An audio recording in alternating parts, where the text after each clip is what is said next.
Is your small business growing? That's the question we address right here on the Grow Your Biz Show. It's where we interview strategic entrepreneurs who inform and inspire you on your solopreneur or small company journey. Thanks for joining us on this episode of the Grow Your Biz Show. Hello and welcome to episode number 88 of the Grow Your Biz Show. I'm your host, Paul Madsen, and the founder of GrowMedia.com.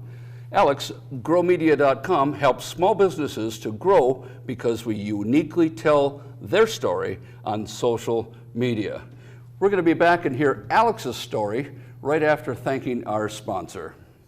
ActionCoachOmaha.com is the global leader in business coaching for small businesses and businesses of all sizes. If you need to clarify your business and if you need to have some accountability in your business, contact Jim Barger at ActionCoachOmaha.com. Welcome back. I'm with Alex Kuklinski, who is the managing director of In Motion Incubator. I always get it wrong. Incubator, Accelerator. Accelerator, yeah. Accelerator, thank you, in Lincoln, Nebraska, and CEO and founder of his own company as well. We're going to talk about all these kind of things with Alex. Alex, thanks for being here. Absolutely. Thanks for having me. Welcome to the show, and I'm glad we could finally get you here and make it happen. Yeah, happy to be here. Well, Alex, I'm going to jump right in. Tell us, what business is In Motion in? Yeah, so In Motion is a early stage startup accelerator. So we're in the business of helping early stage founders move forward faster through one-on-one coaching, mentorship, and introductions to folks locally and regionally. Oh, wow. Okay. That's all of it in a nutshell. Let's unpack that a little bit. Early stage founders, somebody who's got just a brand new idea for a company or someone who's actually had some sales and got something started? So it depends. So we're doing something a little bit different this year in terms with our partnership with Generator, which is a nationwide accelerator program. Oh. So G-Beta is our early stage pre-accelerator program. And so we basically take 5 early stage companies at a time. Okay. And they can range really anywhere. So the nice thing about our pre-accelerator program is that we don't take any equity. It's free. A lot of accelerators and incubators do take an equity posture, right? Yeah, so there's a couple different programs. So Okay. G-Beta is the pre-accelerator program. And then we also have In Motion, which is our equity program. So not this year, but in previous years, including when I went through it, it was $20,000 investment for 6% convertible note. The organization would kick $20,000 seed money into it, and then you get 6%. They would get 6% back. Yeah, as a convertible note. A convertible note, okay. And okay. But to answer your question about the like the stages of the companies that we accept too. Levels. Yeah. So we've had companies that are pre-product that have just launched to companies that are doing 6 figures in revenue a year. So it really varies pretty widely. So if I have an idea, Alex, I have an idea. Can I be part of In Motion? So we really look for founders that have ideas that have validated them in some form. Okay. So what does that mean? What is validating an idea? The reason I ask that question is because so often I think a lot of us in the small businesses or launching or solopreneurs, we have ideas. We have too many ideas. I do. and you know, the whole idea of will it fly? Are those validated? Tell us about the validation process. Yeah, so I mean, at its very most basic level, it's have you gone out and talked to people about the idea that you have. Okay. A lot of folks are kind of, I've seen folks get kind of scared about wanting to talk to people about their potential idea because people could steal it. I don't agree with that at all. Yeah. I think it hinders you, if anything. But most everything's been thought of out there, right? Well, there's lots of ideas. The difference is have you taken the action upon the idea. Right. So really, you know, it's have you gone out and talked to customers, potential customers. You know, what are they talking about, the pain points that they have around a potential thing. Service or thing you're providing. You know, it's like, right. what's great, what sucks, you know, what are they looking for in a potential solution? Are Sure. they even looking for a potential solution for that Now, problem? do you ever end up, I mean, that gal or that guy that says, hey, Alex, I have an idea, can I be in your program? Do you have to ever say, have you talked to anybody about this? Yeah, I mean, that's usually the first question I ask. Okay. Yeah. I mean, and you send them back out to do A/B testing or knock on doors or what? Yeah, so it really depends. So if I determine a company is too early, aka like they haven't done the validation to prove it, Okay. or they have something. I want to see a little bit of traction in terms of have they gotten people, if there's a way to sell it, have they? Yeah. Okay. Or have they even tried it? And so if they're too afraid to to try to sell the product before they even have anything to sell, that may speak to the fickleness of the idea, perhaps. Who knows? Well, I mean, some people just aren't a used to founder it. has to be not afraid. They have to really believe in their products, right? Mm-hmm. Or the service. Yeah, I mean, I forgot the quote, like I don't know who to attribute it to, but it's in order for, you really have to force something into existence. You can't just create it and people will flock to it. It's happened in the past, but I mean, an example is unrealistic. before 2007, nobody thought they needed an iPhone. Mm-hmm. All of a sudden, there's an iPhone. Or before 2004 or 5, whatever it was, YouTube. I don't need. Well, I suppose people don't need it today, but they sure like it. Right. I mean, those things were forced into existence because they're a new and better idea. Mm-hmm. And so I like that quote. I don't know who did it either, but and it's so not a fortune cookie. Okay, fortune cookie. That's good. Well, and so you work with them, and I mean, tell us more about the process then. Of InMotion? Yeah. That early process. Yeah. So going back, so if a company is too early, one thing that I do is I've always hated when I applied to programs and they're like, sorry you didn't get in, and then that's it. There's no feedback. So no feedback. Yeah. One thing that I offer, just being in that position as an entrepreneur myself, is everybody who gets rejected for a cohort, I offer one-on-one feedback sessions for all of them too. If they're rejected? Mm-hmm. Oh, that's great. Yeah, so that's really short great. 15, 20-minute sessions kind of talking about like, hey, I think the concept is cool, but I don't think you've talked to enough people to validate it. Because the thing is, like during our program, we only have 7 weeks. And realistically, we only have 5 weeks to do experiments, which we can talk about later. Wow. Because the final 2 weeks are spent on Investor Swarm and preparing, memorizing, getting your deck ready for demo day. Right. So we're looking for companies that have a solid starting point in terms of attraction, in terms of like who they think their customer is, product stage, so they can really do quick iterative experiments very fast. And try and get the most out of the program. And if somebody comes in without really knowing who that customer is, well, then we could easily spend 5 weeks trying to determine who that is. Yeah. And has the business really moved forward in those 5 weeks? I mean, they will. Yeah. But it's not going to be on the level of company that's further along. Sure. You said 2 keywords there. You kind of said avatar. You didn't really say that word, but I know what you meant. Describe what an avatar, knowing how important it is to know your perfect customer, know who your ideal customer is. Well, there's a term called the marketing black hole. I fell in that one. Well, it's when you're basically throwing money at Facebook or at YouTube or Google or whatever, and basically be like, hey, I gave you $10, I want customers. Yeah. But if you're not being specific, if it's like, hey, I want to target this person, like, okay, or like this type of person, like it's hard. But if you can narrow it down and be like, hey, I need to target early stage software companies, I need to target their VP of product or head of customer success. I know the company is between 11 and 50 employees, and I know they probably raised capital in the last 3 to 6 months. Okay. When you do marketing, like that's very specific, and you're going to be targeting a specific group of people at a certain type of company. Right. Versus being like, I need to target software companies. Right. Yeah. No. That's or somebody goes on Shark Tank. Everybody needs our product. Everybody. Well, that's a guarantee that nobody will buy it or nobody needs it because I don't think it's like too general almost. Yeah, I don't think it means that nobody will buy it. I just think that you're just not talking to the right person at the right time with the right problem. Yeah. And that just comes through talking to a lot of people. Sure. I tell my companies all the time, like, hey, go talk to people. And for the ones that are a little bit earlier, they might not necessarily know who that person is. Right. Like, for example, right now, there's a company that's working in ag. But you can't just target the ag industry, right? You need to be, it's huge. Huge, right? Yeah. You need to be very specific. But the more people you talk to in that industry, the more you realize, okay, this either is or is not the person I should be talking to. Sure. But even when you do figure out the people that you should be talking to, it's like, great, what types of, what is their persona? Yeah. What businesses do they work at? What's their day-to-day? Sure. What tools are they already using? And that's the reason I ask, what business are you in? And because some people, I've had people on the show. I say, what business are you in? I say, well, we're X, Y, Z. They tell what they do. Well, it's not about what you do. It's the benefit to the customer. Yeah. And you're talking about identifying who that customer is and who will benefit from that.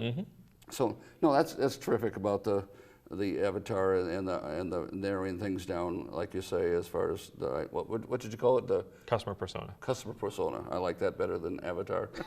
Avatar sounds like a movie. Yeah. Anyway, tell us, I guess, Alex, why is InMotion in existence? Why does it do what it's doing? Well, let me tell you about like my experience with InMotion. Okay, and just so people know, Alex went through the InMotion program, and you can sure tell us about that. Yeah, so InMotion means a lot to me personally because, at the time, I was in a different program, didn't feel like I fit in really well there. It was a different program where they kind of funnel as many people as possible through it. Okay. And so I didn't feel like the advice was being very tailored to my business. Personalized for you. Yeah. Okay. And so ultimately kind of left that program and was just like, well, what do I do? Yeah. I was talking to a lot of other folks. We had a contract fell through, and ultimately Laura Clausen, who used to work at the Nebraska Angels, which is a local VC firm. Okay. She connected me with InMotion. It's like, hey, you should apply. And so it was funny because I wasn't necessarily the best fit for InMotion because we didn't have a team and we didn't have a product at the time. Okay. Well, and so basically they kind of helped me get into InMotion after the fact, after the deadline, whatever. Gotcha. But the reason why I really like InMotion is because they kind of took a chance on me when I felt like nobody else would. I got you. And in the period of 3 months when I went through there, we went from no team, no product, no customers to a team. We were building the product, and we had pre-sold Zillow and 4 other software companies. Wow. So we got like $1,400 in pre-sales. Good. This is something that didn't exist at the time. 3 things, and it's customers, team, and sales, and as a result of getting focused because of the InMotion program. Yeah, and so going back to what makes InMotion different, and we only do 5 companies at a time. There is a monumental difference from the program I was in before to InMotion because in the first 48 hours, they had given me a list of everything that I had told them about my business and recommendations forward. And so pretty much the entire program was very focused on, hey, here's what we know about your company. Here are the experiments you told us you're doing. Tell us about the results that you've gotten, and then we can help you along the way. So it's a lot of accountability. Yeah, absolutely. It sounds like they listen. And it sounds like they have a lot of accountability. Yeah, well, that's my role here now too. Yeah, so I've come full circle. But sure, if the teams tell me what their goals are, I'm going to hold them to it. Yeah. I had a company tell me the other day, it was like, hey, I've been telling people how to do stuff for 5 or 6 years now. It's nice to have somebody else tell me that. Yeah. And interesting. Everybody needs that, right? Well, we all do. You can't be in an echo chamber the whole time. But you bet. So many of our viewers and people are solopreneurs and are just getting started. Maybe have 1, 2, 3, 5 people on a team or something like that. And it's lonely. And I think whether you're in a program like InMotion or just some other kind of program where you have some accountability, isn't that critical so often? When you're growing like that? Well, absolutely, because if you're the boss, and you're falling behind on some things, it's like it, but sometimes you just need a. I've told the story before. You were just reminded me. I read the book by Paul Orfalea. He's the founder of Kinko's, which is the predecessor to the Federal Express stores, the big photocopy place. Everybody knows Kinko's, right? Now it's dated. Some people may not know what Kinko's is. Anyway, they had thousands of stores across the country, usually in college towns, so people could make photocopies. And then they started getting into all the print and everything else. Turned out Paul sold it for $1 billion to Federal Express after 30 years or something like that. And one day he was complaining about employees or something like that in a meeting to his senior people. And he started this company when he was 18 years old and had a rat's nest of kinky hair, hence the name. And it was on a I can't remember the town, California beach front, and he would open up the lid to the storefront and put a pole out there and then roll out a copier on the sidewalk was his first Kinko's. Anyway, he did that when he was 18. The point of the story is, there is a point, is that they said, well, if you had ever been an employee somewhere, then you might look at this differently. So Probably. when like you say, you called it an echo chamber, I think. And so that's what I really like about InMotion and how you can help people that way. Getting back to the why again, the people behind InMotion, why are they doing this? Well, I think... And what organizations are behind it? Yeah, so InMotion, the nonprofit, is backed by Union Bank and Trust, University of Nebraska-Lincoln, the Lincoln Partnership for Economic Development. Let's see. Probably some others. There's several, yeah. Look at the website. Very thankful for that. But anyway, so we have this problem in Nebraska with brain drain, right? Like talent leaving Nebraska, right? And I think everybody here recognizes that we have brilliant people with great ideas, and we need to be able to provide more resources to them so they can start, build, and grow their company here versus feeling like they have to leave for somewhere else. Before I got into InMotion, like I was seriously contemplating leaving Nebraska to grow my business somewhere else. Sure. Interesting. But because of InMotion and because of the impact that it had on not just me, or not just my business, but also me personally, it's a big reason to stay. Sure. And I think as a community, we're coming along pretty well. I think Lincoln's startup scene is incredible and only getting stronger. And so that's why we're all in it. Yeah, well, and those organizations, they want, obviously, that mix of organizations believe that the rising tide lifts all boats or something like that. I mean, the more businesses are started, the more employees are hired, the more growth there is. I had Paul Jarrett of Bulu Box on the show, or we actually went down there and shot the show. And what a story, I mean, just he and his wife had this idea, and now 150 employees later. I mean, that just helps so many people on so many fronts. It's an awesome thing, and that's what's great about these kind of entities that help serve the startup person. Yeah, I mean, just thinking of like the impact that InMotion has had on the community too. I mean, we have over 37 companies in the portfolio. Wow, they've 37? Raised, okay. They've raised over $10.56 million in follow-on financing. Oh, really? Wow. At least 46 jobs have been created. Okay. Because of InMotion. Millions of dollars, dozens of jobs. At least 20 patents have either been 20 patents filed or granted. So those are a real success story. You kind of anticipated my next question, which is what makes InMotion different than other accelerators or incubators and so on. And I guess you've said that you only have 5 at a time, and you mentioned some of these statistics. What else? Honestly, the biggest thing for me is just the attention, the specific attention to individual companies and their founders. Right. Like I said, for me, it's nice knowing that there's someone in my corner. Like they can be very critical, but it's always constructive. Yeah. Everybody wants you to win. Right? And it's not like blind advice. Right. I'm going to do the best I can to help you with my personal background, and I can connect you with folks I know will have more expertise than myself. But then also because we're part of the Generator Network now, I can reach out to folks in Beloit, Wisconsin, Madison, Los Angeles. Well, tell a little bit about that program, that broader program. Yeah, so Generator, think of it like InMotion just on steroids. So Generator has a bunch of different brands under it with different verticals. So like the brandery in Cincinnati, Ohio focuses on consumer products. And they have some really good partnerships with brand agencies. So they'll give $20,000 of pro bono work. Okay. Oh wow. Okay. For those companies, which is fantastic. Nice. Yeah. In addition to the $20,000 that they invest in the $80,000 outside of that. Terrific. But yeah, so it's kind of like a house of brands. Do they get a percentage of entities then, or what? How do they get reimbursed? Yeah, so Generator is for profit. So actually the way that InMotion works is the InMotion board pays Generator to run the program here in Lincoln. Oh, so I'm technically a Generator employee working for InMotion. Okay. But I need a chart. I live in, it gets a little confusing. But at the end of the day, our visions are pretty aligned. Well, no, and that's cool. And everybody, it's all about networking. And it sounds like you're part of a great network with the Generator organization there. Well, I love what I do, and I think I wouldn't be in this role if I didn't like startups or. Oh yeah, that's perfect. Yeah. What I tell people all the time is if I had to take a full-time job, I want to be involved in the startup community space, the local startup ecosystem. I want to be involved with startups. I want to be around all those folks, and it's nice not to always have the entrepreneur hat on.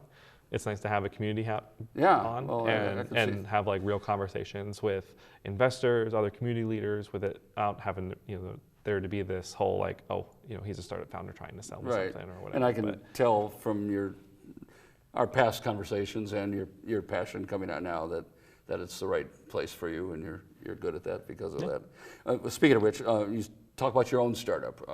You did that before In Motion. Tell us about FIO. Yeah, so FIO is a tutorial management platform for businesses so they can onboard customers more efficiently through tutorials that are tailored to how people prefer to learn. And this is video tutorials or? Both video and text. Okay.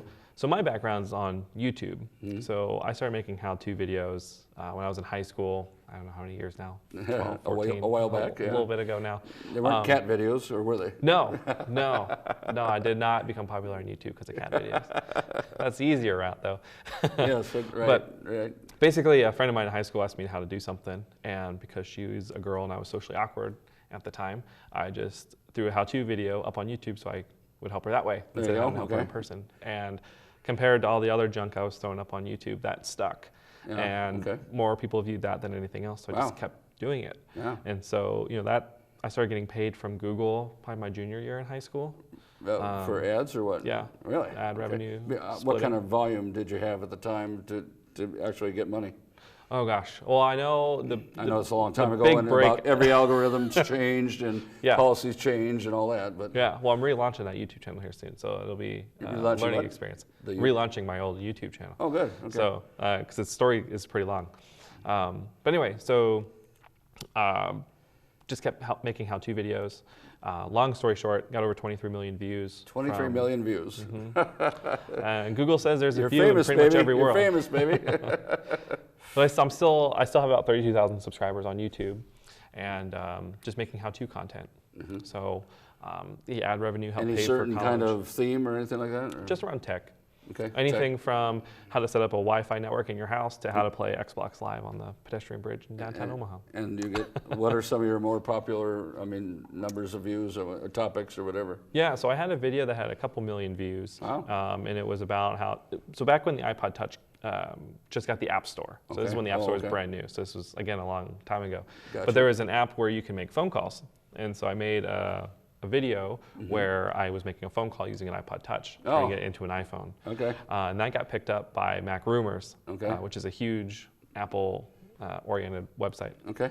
But so that video got millions of views, and that kind of prompted me to get accepted by Google into the YouTube Partner Program.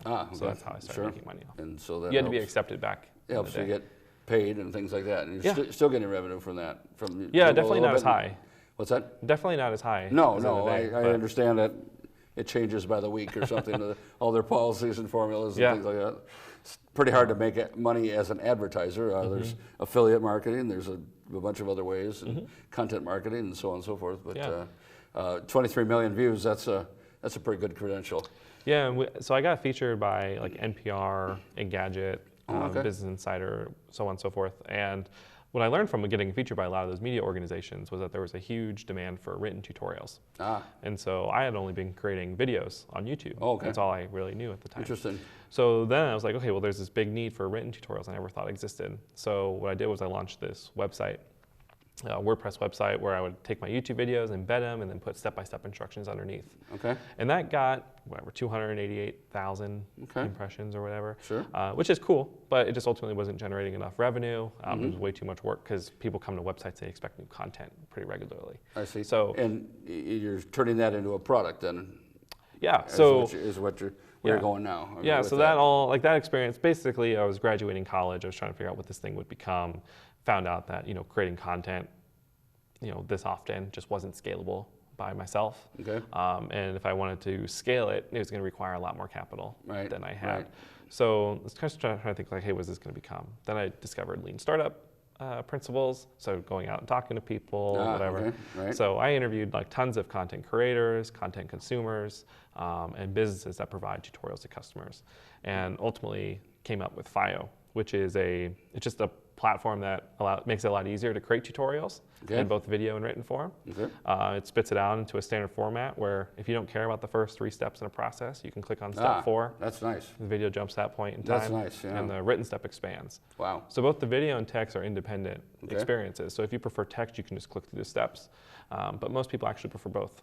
And you've had paying customers, and now you have a staff, part-time, full-time, or whatever. So it's going places. No, we're getting there. Yeah, I mean, it all takes time. You said the key word earlier, iteration, right? Iteration. Speaking of iteration, as we wrap up today, Alex, what advice do you have for someone who's just getting started in their business? Maybe they're struggling to get customers. Maybe they're trying to identify their exact offering. What's a good general piece of advice for the launchers out there? I know it's a big, wide question, I know, but you've seen many entrepreneurs. How many you said in the program? 36 or whatever you said? Total that come through InMotion, yeah. Yeah, and that's fantastic, plus your own network personally.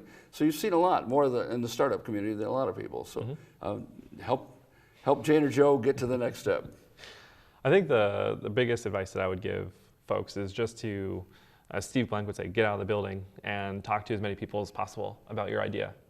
Chances are nobody's going to steal it. Everybody has their own agendas. They're probably not going to drop everything they're doing to steal your idea. I think getting the most feedback possible early on is best before you even start building anything. I feel that there are a lot of companies, and I mean, we're all built to want to just build stuff. Everybody likes tangible things, but we don't want people telling us no, that's not going to work. We'd rather build it. I mean, in the old days, software they work on something for 6 or 12 months, and then bring it to a customer and go, what? What's that? Yeah. So I think that's where like talking to potential customers, getting all the feedback you can, and then be very explicit in what is the earliest thing I can bring to market and still provide value to potential customers. You don't have to build everything. You just have to build something that provides value. And if you can find those early adopters through talking to people, right? The right people at the right time, looking to solve the problem right then and there. Okay. If you can get them on board and using it, all you need to do is get a couple of people like that to get on board, and then you can start adding more and more features and get going from there. So that's a great summary. I hope you play that back, because I can't repeat all of that wisdom there. Many views of YouTube, many views of startup companies, and lots of experience coming from Alex there on all of that. So lots of valuable nuggets there. Please play it again, Sam, as they say. And thanks for watching this week's episode of the Grow Your Biz Show.